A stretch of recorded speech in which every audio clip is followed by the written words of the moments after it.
In episode 4 of The Making of Pakistan, Unpacking the Roots of a Nation, we delved into chapter 3 of K.K. Aziz's seminal work, specifically pages 70 through 95, examining the political undercurrents that shaped Muslim nationalism in colonial India. That's right.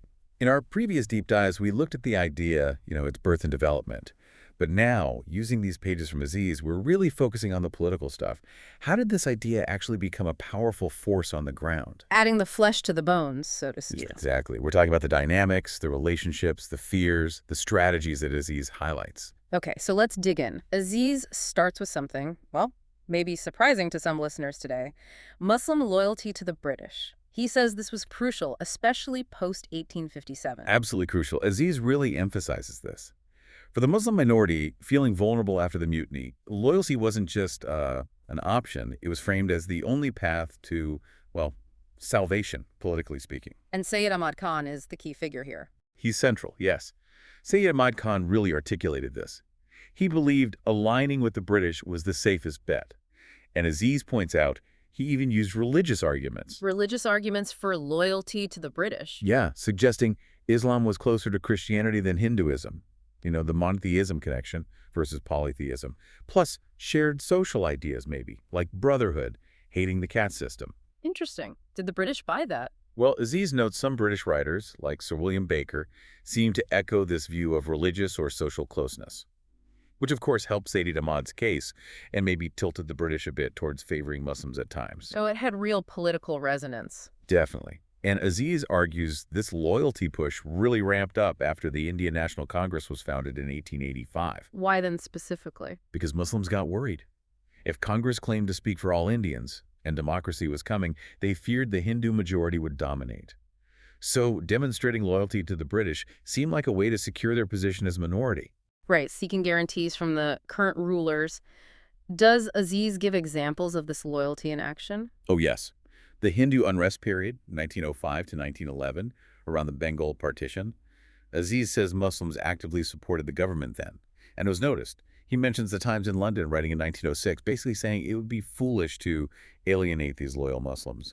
People like Gertrude Bell also apparently noted their fidelity. But what about 1911, when the British annulled the Bengal partition? That must have shaken things up. Muslims were generally angry about that, weren't they? They were furious. It felt like a betrayal, a major blow. But here's the thing. According to Aziz, the loyalty tradition was so ingrained that leaders like Nawab Vikram Mulk, even the Aga Khan, told their followers not to agitate. Wow, despite the anger. Exactly. It shows how deep this strategic loyalty ran. And Aziz says this habit persisted, even after the Khilafat movement, which was quite anti-British. He argues it did, yes. Yeah. He points to the roundtable conferences later on. Muslim delegates were apparently so cooperative with the British that Congress figures started calling them toadies. Ouch.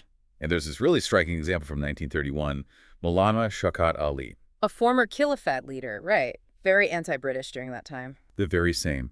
But in 31, Aziz quotes him writing an article calling for Muslim-British friendship, saying things like, "We both need each other," and Islam would stand with Britain. And then he says something about Hindus and Muslims never merging, even after 1,000 years, and expresses fear Britain might let us down. It's quite a statement. It really captures the complexity. So Aziz digs into the philosophy behind this loyalty. Why stick with it? He does. He breaks it down. First, simple pragmatism. It seemed the safest path for a minority feeling backward and vulnerable. Siding with the rulers made sense. And he mentioned something about Muslims being more constitutional-minded. Yes, it's an interesting point. Aziz argues that compared to Congress's agitation and civil disobedience, which he frames as unconstitutional law-breaking Muslims, often preferred working within the existing legal and constitutional system. Think Sayyid Ahmad, and later even Jinnah in many ways. So they were suspicious of the Congress methods. Deeply skeptical, according to Aziz. They questioned if the Hindu-led agitation was genuine about democracy for everyone, fearing it meant oppression for them. Plus, they doubted it would actually succeed against the British anyway. Joining seemed pointless and risky. Was there any positive feeling towards the British or just pragmatism? Aziz suggests both. Many apparently felt the British offered a degree of fairness, and the loyalty policy had paid off in terms of safeguards. And we mentioned the perceived religious and social closeness, monotheism, no caste-making interactions, perhaps easier. And that odd point about aloofness and dignity. Ah, yes, the Oldham quote. The idea, maybe only partly true as Aziz notes, was that Muslim pride meant they wouldn't tolerate the kind of insults in the British that others might. They kept their distance or commanded a certain respect. It's a subtle psychological point. What else? Education, patronage. All in the mix. English education influenced the elite. British power meant patronage and jobs, which Muslims needed. Aziz even floats the possibility that the Islamic idea of obeying the ruler, if religion is protected, played a role. And a global angle, too. Yeah, the idea that Britain was the world's biggest Muslim empire in terms of population. Indian Muslims felt connected to the wider Muslim world, so good relations with the power interacting with that world seemed fitting. Okay, so loyalty is one pillar. But then Aziz brings in something that sounds almost opposite, the weight of imperial pride. How does that fit? It seems contradictory, doesn't it? But Aziz argues it's absolutely key to understanding the Muslim psyche in India at the time. Their history wasn't just as subjects, it was as conquerors and rulers for centuries. That shaped everything. Unlike the British, who are always tied to Britain. Exactly. Aziz makes that distinction. Muslim invaders settled, made India home. They weren't going back, which meant Hindus knew they were permanent. But they didn't just blend in. Crucially, no, they remained distinct, largely refusing to be absorbed into Hindu culture or society. That distinctness is vital here. And this pride, after the empire fell, turned into, what did Aziz call it, vainglory bordering on bitterness. That's his phrase. The idea is that this memory of past glory, combined with present powerlessness, created a difficult, almost truculent attitude. He sees the 1857 revolt partly as a frustrated lashing out to regain that past, and its failure just deepened the bitterness. And this bitterness fueled anti-British, anti-Western feelings. Among many, yes, according to the source. It led to a reluctance to engage with the new systems, English education, government schools, public service. They clung to old ways. While Hindus adapted more quickly. That's the contrast Aziz draws. Hindus, being more accustomed to being ruled by different powers, Mughals then British, adapted, took the new opportunities, and gained ground. Muslims, psychologically struggling with being dethroned rulers, withdrew into a shell. So pride led to insularity from the British and also affected relations with Hindus. How? It fueled an anti-democratic sentiment regarding Hindus. The core feeling, as he presents it, was, how can we, the former masters, be ruled by our erstwhile slaves? Majority rule just couldn't apply here, given that history. So British rule was seen as the lesser evil compared to Hindu majority rule. For many, yes, that's the implication in Aziz's analysis. Continued British imperialism seemed preferable to a native democracy dominated by Hindus.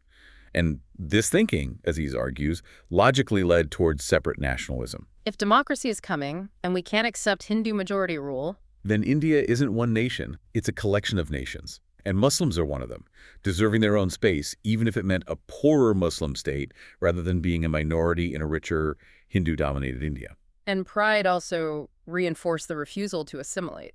Definitely. Aziz describes Islam as inherently individualistic, stern, resistant to compromise on its core tenets. It came to India to spread its message, not merge. He calls this the first failure of Hinduism to absorb a major incoming group, creating a permanent breach. A really deep-seated sense of separateness, then. What about looking outside India? The pull of extraterritorial attachment. Right.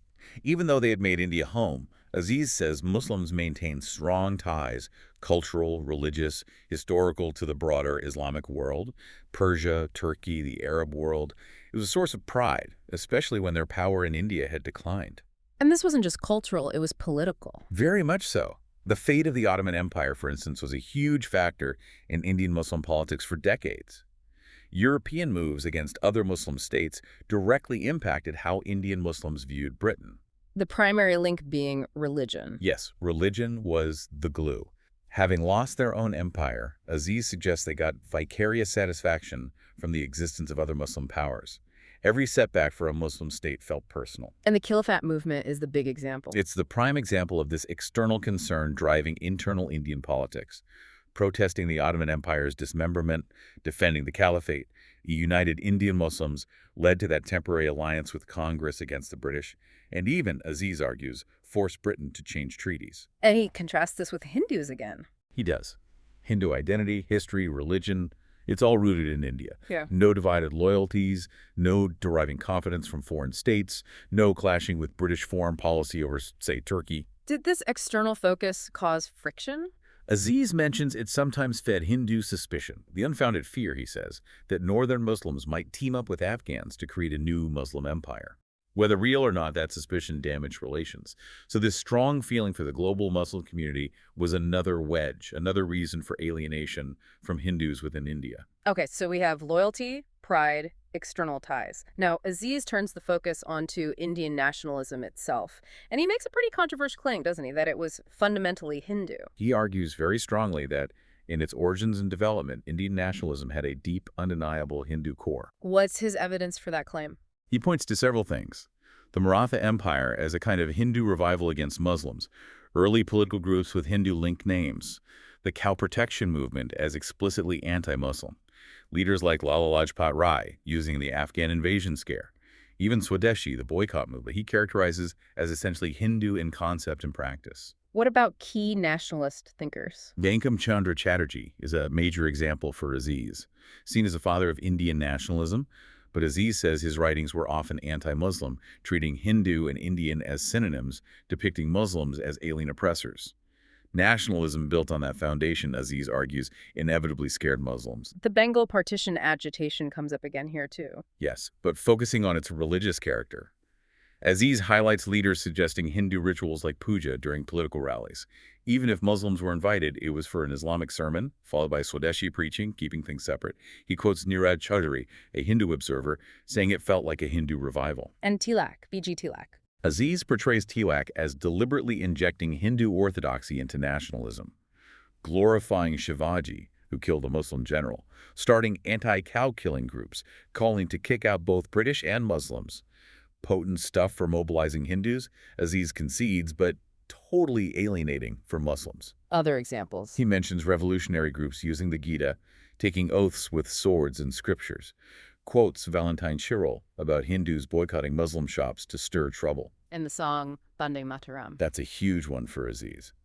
Originating in Chatterjee's novel depicting rebellion against Muslims and British, it became a Congress anthem despite Muslim objections to its background and content.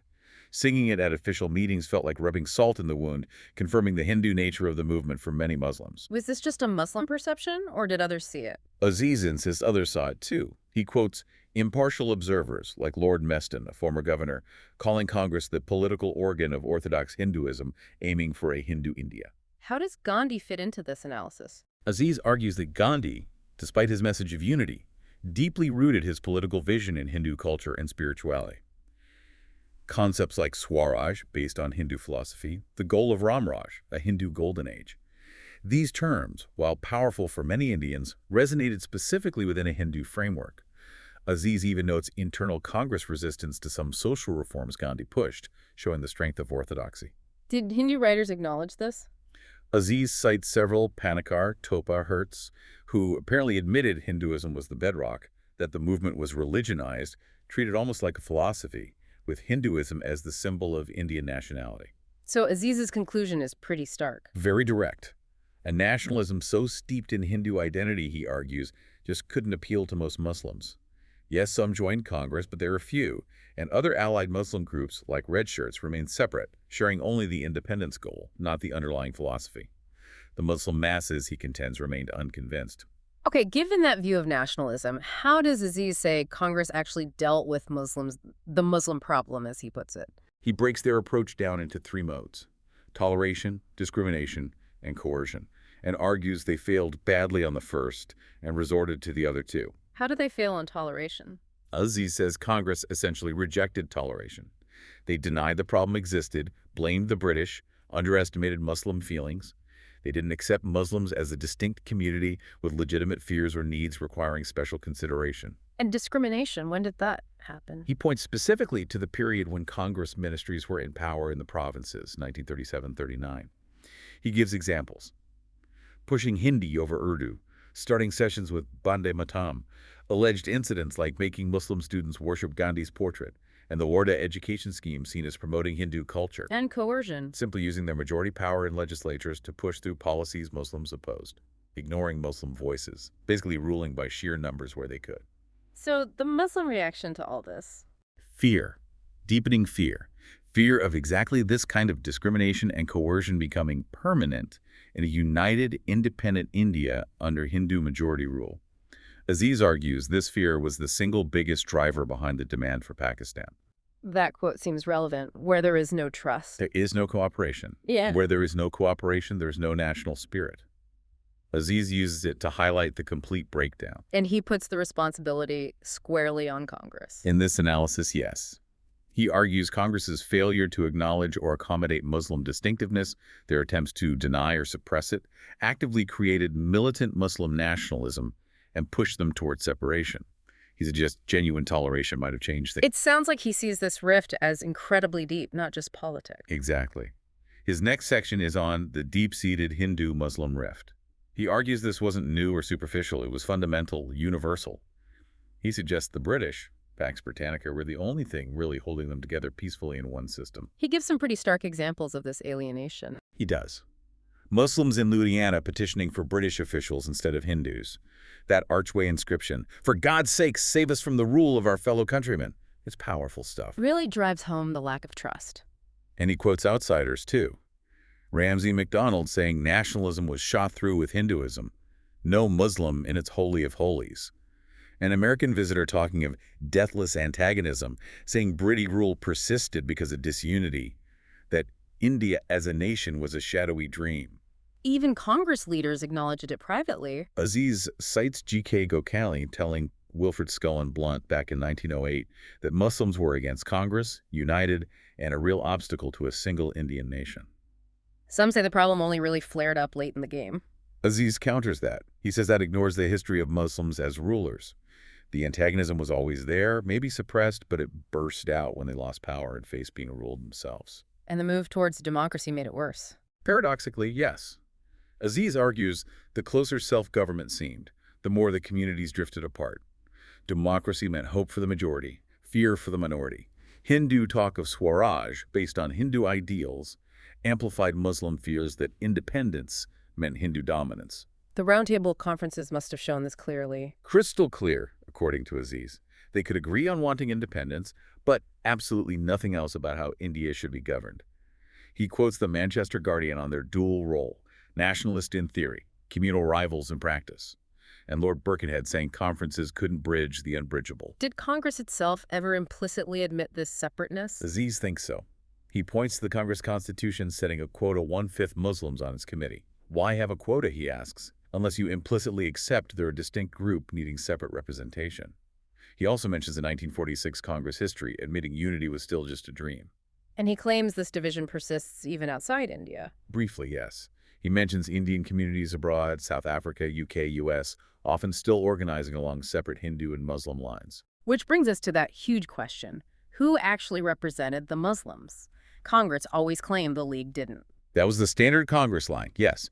Dismissing the League as unrepresentative, just reactionaries or British puppets. An old tactic, apparently. But Aziz uses figures to challenge this. He does. He argues very few Muslims ever actually joined Congress, that Zaid Ahmad's advice to stay separate largely held. He shows data from early Congress sessions with tiny, sometimes shrinking, Muslim delegate numbers. Were other Muslim groups explicitly anti-Congress? Aziz mentions reports from 1902 of Muslims abstaining and planning their own body. Quote, observers calling Congress a Hindu organization Muslims were aloof from. Says established groups like the Central National Mohammedan Association denounced Congress. So Congress wasn't exclusively Hindu, but overwhelmingly so in practice. That's Aziz's argument. It had some Muslims, represented many educated Indians, sure. But its character, leadership, and base were predominantly Hindu, so it couldn't speak for all India. He uses that analogy, could a Congress formed only in Marseille speak for all Europe? Probably not. What about the Khilafat period? That's often cited as proof of unity. Aziz sees it as a tactical alliance, not integration. A brief honeymoon. Muslims allied with Congress on the Khilafat issue an external religious cause, but kept their own Khilafat committee separate, like wartime allies, not one nation. The unity ended when Khilafat ended. And the Nehru Report in 1928 was a breaking point. Aziz sees it as sealing the discord, ending hope of constitutional agreement. The civil disobedience movement that followed, he says, was seen by Muslims as basically a Hindu push for power. Which leads to the crucial 1937 elections. What do they show, according to Aziz? They're vital evidence for him. The League didn't do great initially, only 103 out of 482 Muslim seats. But, and this is his key point, the rest mostly went to other Muslim parties, not Congress. Congress only won 26 Muslim seats total. Across India, Congress got less than half the total seats. So, hard to claim Congress represented Muslims then. Very hard, based on those numbers, Aziz argues. The results shocked the League too, showing their own weakness, but clearly demonstrated Congress's failure to win Muslim votes. And the League learned from this. Big time. Aziz says Jinnah then launched a major drive to unite Muslims. And it worked. By early 1938, the Manchester Guardian was reporting Congress had to accept Jinnah as the Muslim leader. By-elections from then until 1945 showed the League winning most Muslim seats. So by 1945, the picture was very different. Aziz concludes that by then, Congress represented maybe 1–2% of Muslim India, making it impossible, in his view, to deny the League's mandate or call Pakistan a fringe demand. And he sees Congress's attitude as having consequences? Direct consequences. Yeah. By ignoring Muslim opinion, mocking the two-nation theory, abusing Jinnah, demanding Western democracy without addressing minority fears. Aziz argues Congress pushed Muslims into demanding separation. It created fear, hostility, militant nationalism. The League offered its own nationalism, partly in reaction, and the pretense became conviction. Okay, final big theme, the divide and rule argument. The idea the British manufactured the whole conflict. The standard explanation, isn't it? Aziz calls it the stock argument. Blame the British. They did it to weaken India, prolong their rule. Including claims they favored Muslims, set up the League, etc. All part of that narrative. Gandhi's view fits here too. Remove the third party, Britain, and harmony returns. And the British even used it themselves. Ironically, yes. To justify staying, we have to stay to prevent civil war between these divided communities. How does Aziz counter this? Fundamentally, he says, Britain didn't create the problem. They didn't put Muslims in India. The clash was between two distinct civilizations already there. It wasn't a British invention. What about specific claims, like imposing separate electorates or creating the League? Aziz says there's no evidence separate electorates were imposed against Muslim wishes. No proof the British stage managed the League. He points out Hindus agreed to separate electorates in 1916, and Congress negotiated with the League when it suited them. So not some grand conspiracy. He doubts a calculated satanic scheme. More likely, some officials welcomed the division, as empires do, and they naturally preferred loyal groups, early Muslims, over agitating ones, Congress. But that's different from creating the divide itself. So it was more about imperial pragmatism interacting with existing realities. That's how Aziz frames it. British imperialism met a pre-existing Hindu-Muslim civilizational clash. Muslims, as a minority, pragmatically sought British favor. Hindus, he argues, often blamed Britain or Muslims without seeing how their own actions, like Hindu-centric nationalism, might have pushed Muslims away. And in his final word on divide and rule. But the British certainly profited from the division, but they didn't create it. The division was inherent. His memorable line, Indians divided themselves and let the British rule over them. He even quotes Motilal Nehru admitting in 1928 that the government wasn't solely to blame for communal problems. Wow, okay. That definitely challenges the simple narrative. So to recap, drawing from these specific pages of Aziz, we've explored the political drivers he identifies, that complex Muslim loyalty to the British, the shadow of past imperial pride, the connections outside India, his argument about the Hindu nature of mainstream nationalism, the way Congress handled the Muslim problem, the sheer depth of the communal rift, the battle over who truly represented Muslims, and his take on divide and rule. It's a dense, multi-layered picture Aziz paints in this source, isn't it? Showing how history, identity, fear, and political maneuvering all fed into the eventual demand for Pakistan. Understanding these political currents as presented by Aziz is absolutely vital if you want to grasp why things unfolded the way they did. It certainly complicates things, moves beyond easy answers. Which leaves us with a final thought, perhaps. Given the differing historical perspectives, the civilizational clashes, and the political strategies we've unpacked from these pages of Aziz, what does this tell you about the fundamental challenges of trying to forge a single, unified nation out of communities with such profoundly different starting points and historical experiences?